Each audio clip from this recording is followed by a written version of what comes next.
I don't believe in any other gods, but there's other gods that are considered gods, but they're actually false gods. Okay. How did you determine that yours is the true God and that the other gods are false gods? Because they're not real. They're actually... Seriously?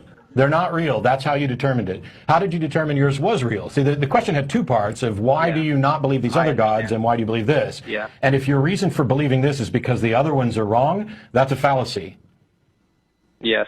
Okay. You're right. So... Well, with the way I explain it, yes. So why do you believe? Well, number one, it starts with faith. And two... Why would you believe anything? We're done at number one.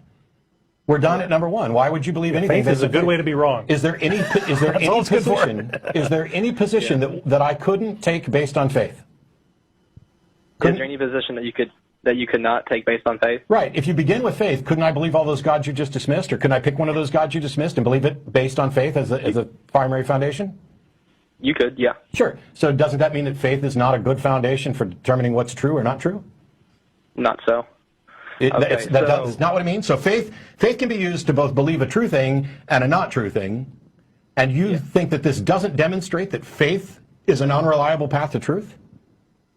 Well, the Bible says that faith pleases God. Jesus said to Thomas... I asked a different question. I don't know why you're going to the Bible at all. We're talking about the foundations of epistemology here, about how we determine what is likely to be real. And if your method, your primary method of faith, can lead you both to something that is true and something that's not true, then doesn't that mean that faith is an unreliable path to truth? No. I don't understand. If I can flip a coin to make a decision and it can lead me to the correct decision and an incorrect decision, doesn't that mean that flipping a coin is an unreliable path to the correct decision? Okay, so... That was a yes or no question. If you turn your phone... That was a yes or no question. Okay, what was the question again? If I can flip a coin, and based on its outcome, it can lead me to a correct decision and an incorrect decision, doesn't that mean that flipping a coin is an unreliable method to reach the correct decision? Sure. Okay. Substitute the word faith for coin and answer the same question. Because you've already acknowledged that faith can lead you to Yahweh and can lead me to Zeus or any of 100 other gods. If faith can lead to any of those conclusions, then how is it a reliable pathway to truth if it can lead me? By the way, let's say there's 1,000 different proposed gods, and only one of them is real. And we can use faith to get to any of them. Then you've got a 1 in 1,000 shot, which is way worse than a coin toss, of getting the correct position based on faith, right? But there's tens of thousands of gods. So now does that demonstrate that faith is not a reliable path to truth? Well, there's also proof. You have proof also. Hang on.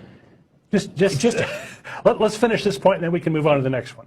I'll let you go. I'm not just going to hang up as soon as you acknowledge that faith is a crappy path to truth. I just would like you to acknowledge that the argument's been made and that you agree with it. Okay. So is faith a reliable pathway to truth? To some, no. But to others, yes. Why are we hedging here? No, we're done. I promised I would let you go on, but all right.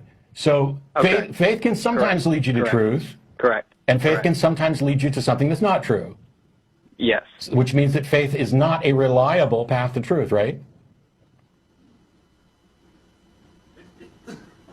You can't just rule faith out like that, though. The fuck you can. Okay. I'm sorry that logic demolishes your position, but that's not our problem. The problem I'm having now is that when you've been exposed to a syllogism, to a logical position that shows that your foundation is flawed, instead of acknowledging it, you want to come up with an ad hoc, you can't get rid of faith that way. It's dishonest. It's incredibly dishonest to have your position demonstrably shown to not be reliable, and you acknowledge this and then want to try to rehabilitate it. Now, you're welcome to make an argument for why faith is reliable in your case. Mm-hmm.